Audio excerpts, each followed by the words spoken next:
And we're live. Yay! Colleen, I'm so proud of you every time that you are able to get us live. I'm so proud of myself. Check it off, your box checker for today. I got We Built the Bridge live. Thursdays are very stressful, okay? All right. Well, I know we were just having so much fun in the waiting studio before we jumped on today. So let's go ahead and get in so that we can have this full-blown conversation with Jessica. Let's do it. All right. So I'm going to go ahead and start with, why we are even here today. What's the goal of the show? And so We Built a Bridge was founded with the core interest of creating a funnel of conversation that many hesitate to engage in. My dear Christine is a life coach for women, and myself, Colleen, I'm a culture consultant to small businesses. And united, we offer different perspectives on communication, culture, and life fulfillment to guide you towards a life with integrity and curiosity. Over to you, Christine. I always love it. I always love it. And I think I say that I love it every time. Every time. Yes. Thank you so much for that beautiful introduction. And obviously, we have Jessica D. Winder on our show today, but I will get to her introduction in just a moment.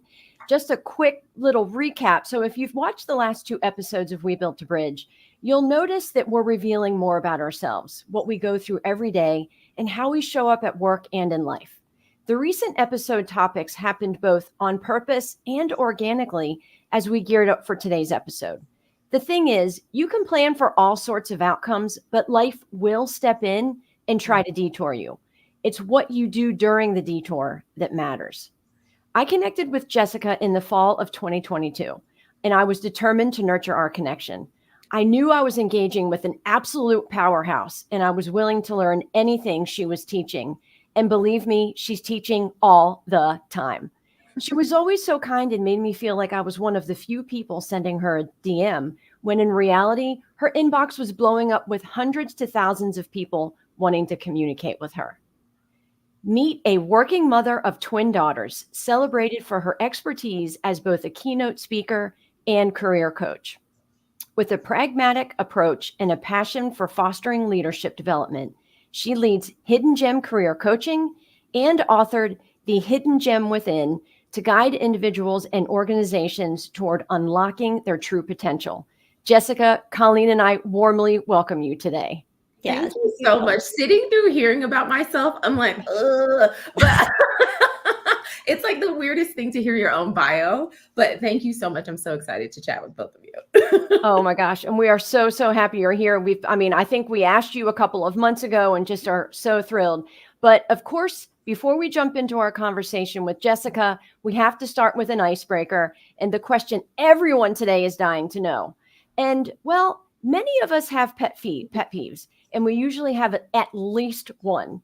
So we'd love to know, Jessica, we'd love for you to answer first. Which pet peeve of yours stands out the most? So definitely I have like the personal pet peeves, which normally are centered around my husband. And then I have the professional pet peeves. And so I'll go with the professional one, and it is being talked over. And there's something there about like my childhood and like, the ability to speak, but it gets something in my core when I'm spoken over. And I know that like, obviously if you're having a conversation, sometimes like, it's like you're back and forth, like with friends, but in a business setting, when someone just like cuts you off, oh, my blood just boils. Like it gets to me. And I always find a way to get the person back eventually. Why does that not surprise me about you? So do you want to share one about your husband? I'm just kidding. Sure. There's so many. There are so many. Like, literally, it's like he's like one of those memes where you're like, I'm sitting here and I'm like watching you eat and breathe, and like, I love you. I love you. Like, I have the exact same. Oh my gosh. I know, Christine, you're going to go next, but I have to just do a quick sidebar. Jessica, yesterday when my husband and I were talking about today's show and the pet peeves, he said, please don't give a list of me.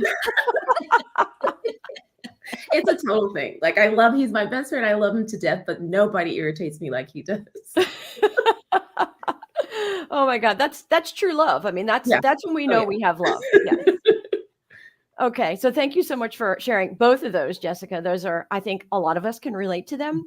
So for me, my pet peeve is when people say, oh, don't worry, you're fine. I'm like, wait a minute. I just said I'm not fine. No, it's going to be fine. Like, no, That drives me crazy. Or if I say I want to leave a party because I want to get home to my dogs, they've been home long enough. Oh, they're fine. They're just sleeping. I'm like, don't tell me they're fine. Don't you tell me how to feel.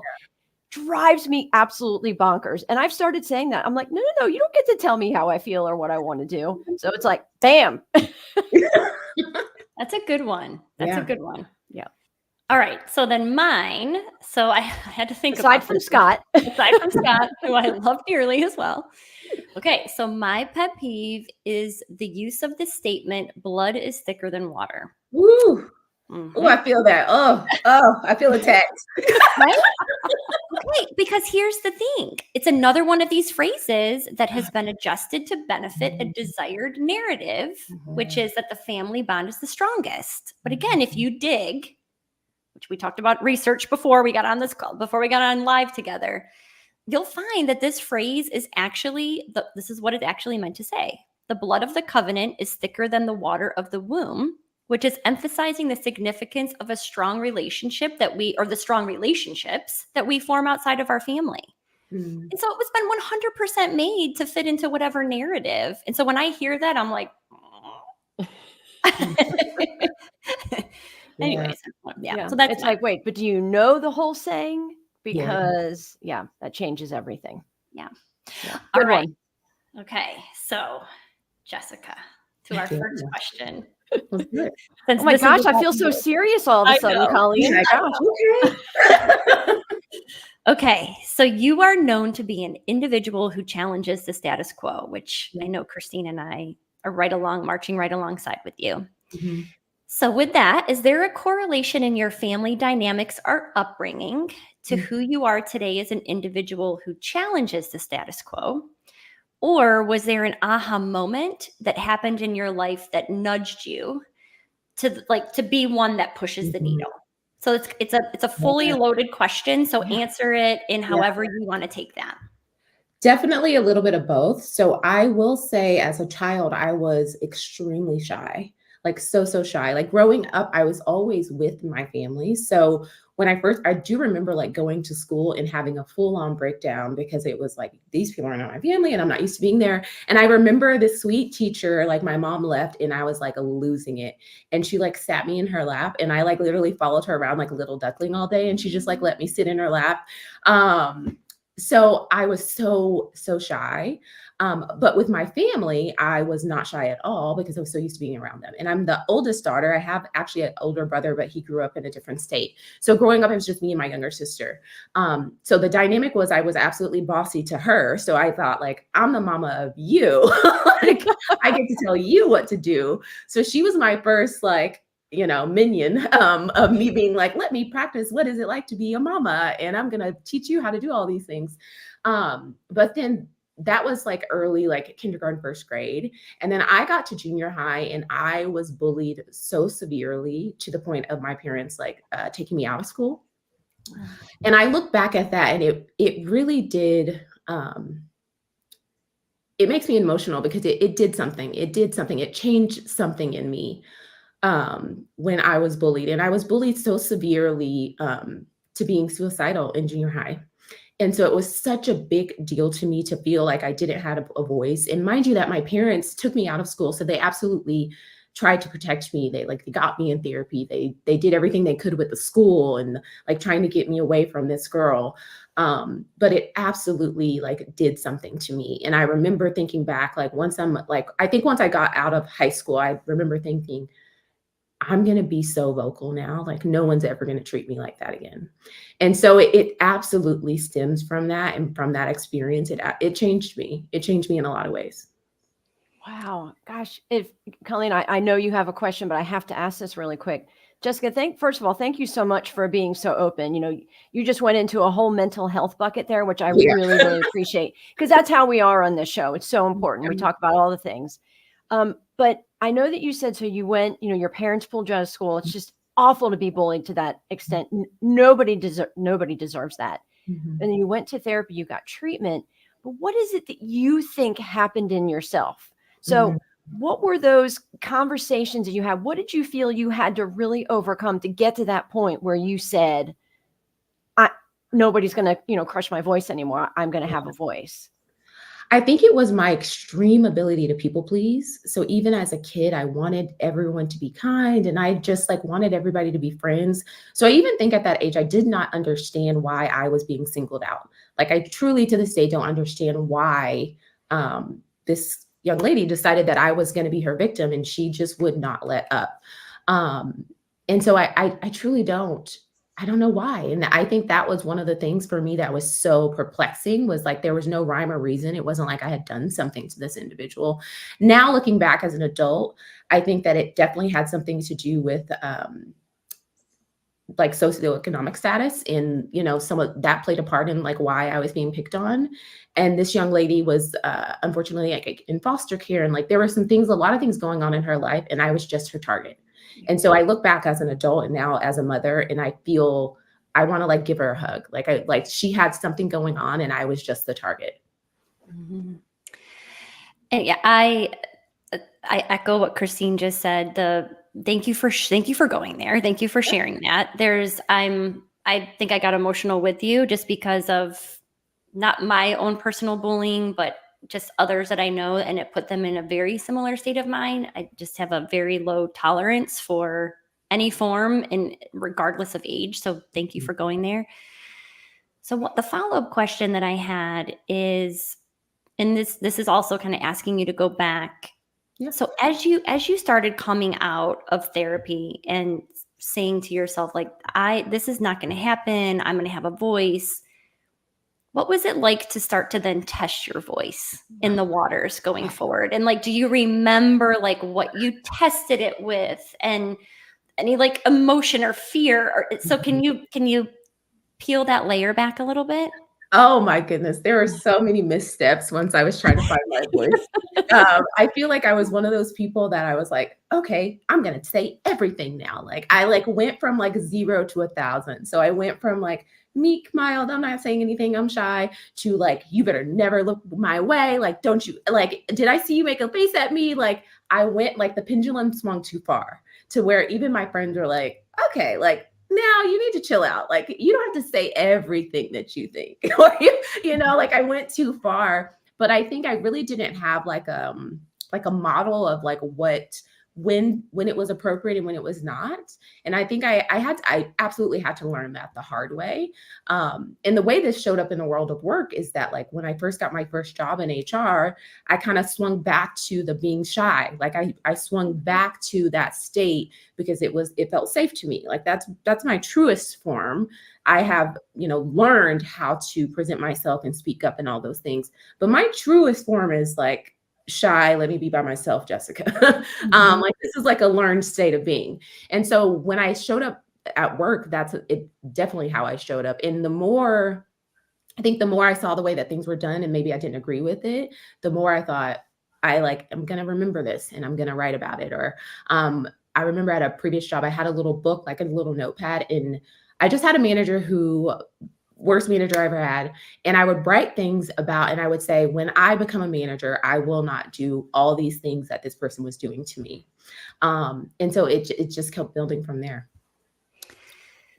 Were you going to go, Christine? Oh, I was going to say something really quick. So Terry Swope put in the comments, hurt people, right? Yeah. And it reminds me of a story that I've actually been thinking about writing about it. I'm just going to share a shortened version because it speaks to this young lady. She was in foster care, probably had all these, these issues. She didn't know how to handle them. And when I was in high school, I remember we were at a pep rally and somebody from behind me pushed me. I was standing up and she pushed me.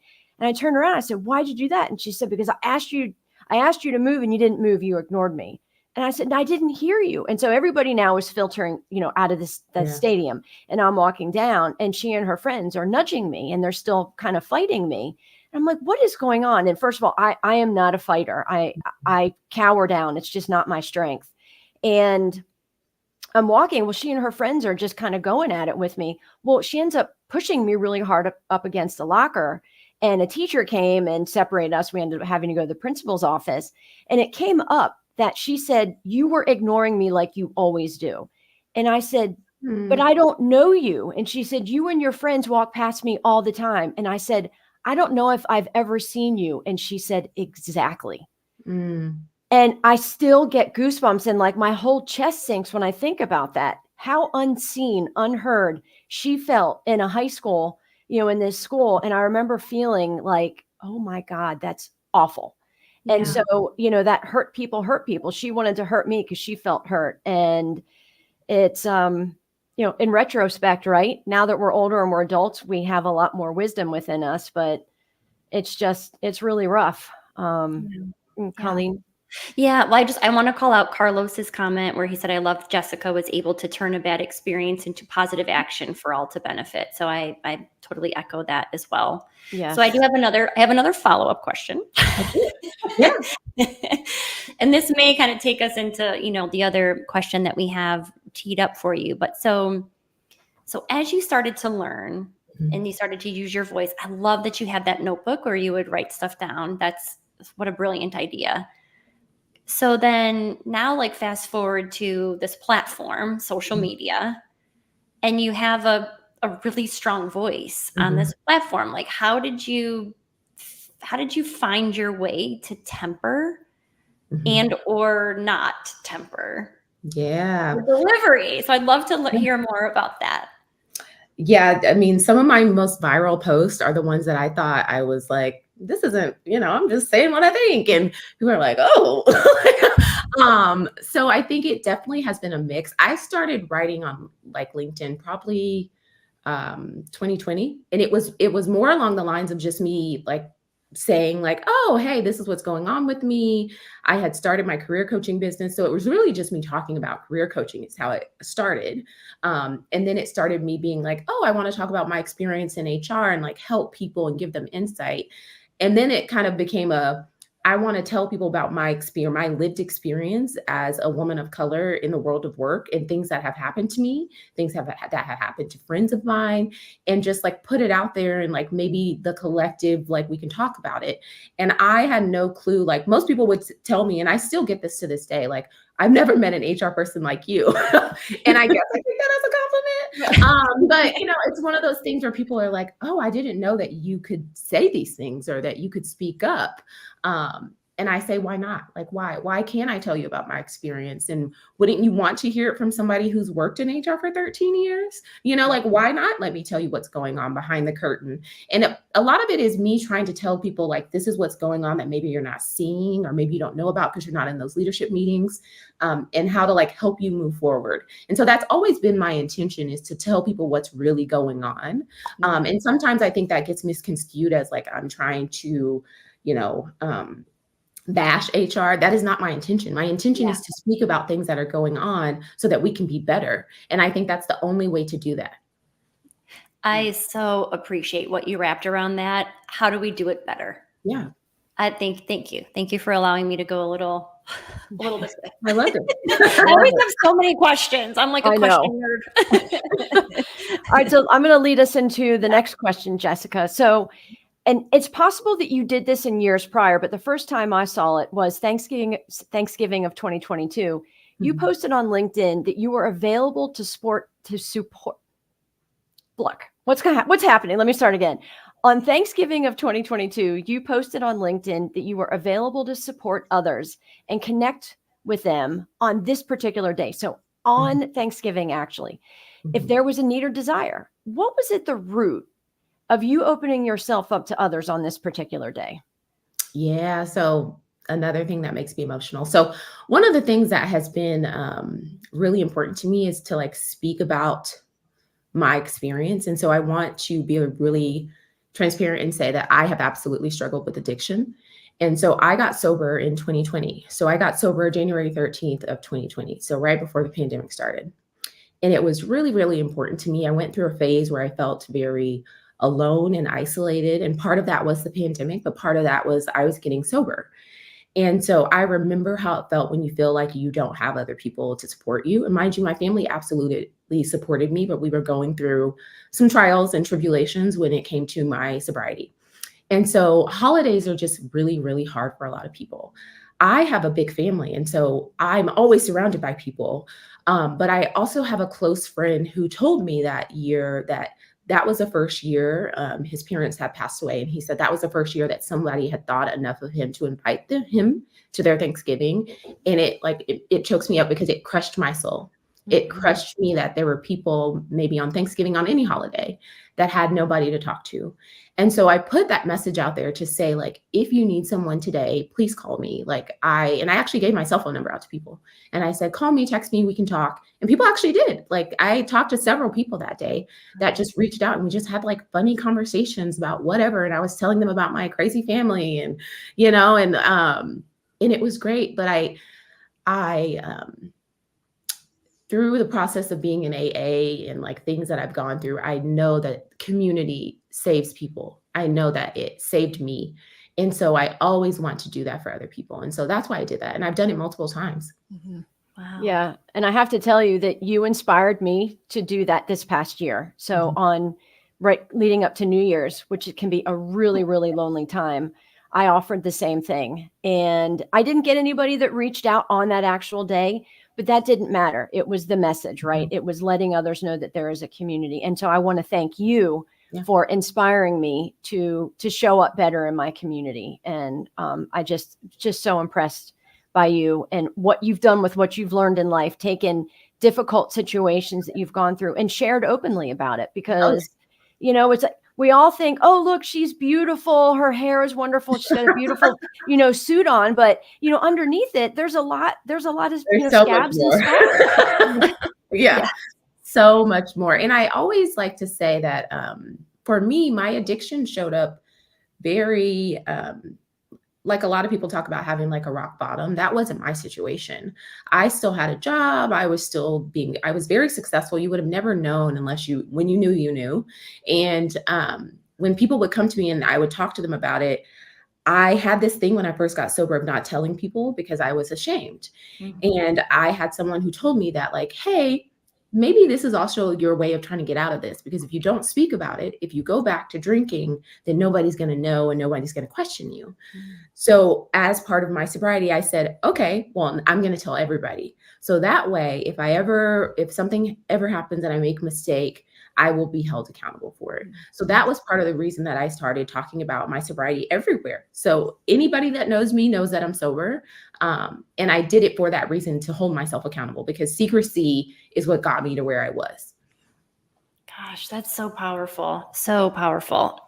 One thing that caught my ear is when you were talking about the holiday and your friend saying how he, somebody, finally reached out and invited him. And I personally struggled during the holidays, not because, I have all of my family here. I have no reason to struggle, but what I struggle with, I struggle with how everyone thinks it's the happiest time of year.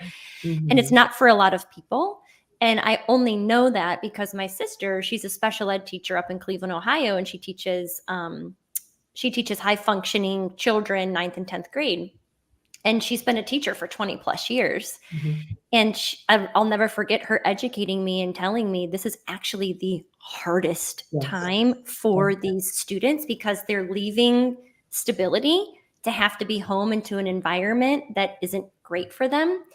And so it was only because of her that I thought, gosh, like my life is so different. And I just feel like it's a narrative that we need to change. And by you doing that, that's, again, going back to even what you said about wanting to use your voice so that people have that visibility for change to happen. To me, that was just another, like, what a great way to do that, to try to ensure that others knew it's not the happiest time of year for everyone. No, it's definitely not. It is not. Yeah. So I really appreciate that. Yeah. So Jessica, your life over the last 2 years in particular has, it might take another episode to go through everything that you have changed. Just to name a few, you moved, changed jobs, you wrote a book, you had twin baby girls. And I know there's even more. I know there's more, but how has, what you had in your childhood and all these things that you had to go through, what strength, determination, what is it that you think you pull from to keep striving for more, not only just in your career, but to be present for other people? Because like I said in the introduction, Yeah. I don't even know what your inbox of DMs looks like every day, but you respond like I'm the only one. And Yeah. how you have that capability, clearly you're pulling from your heart. Like, how do you do all these things, and where do you draw that from?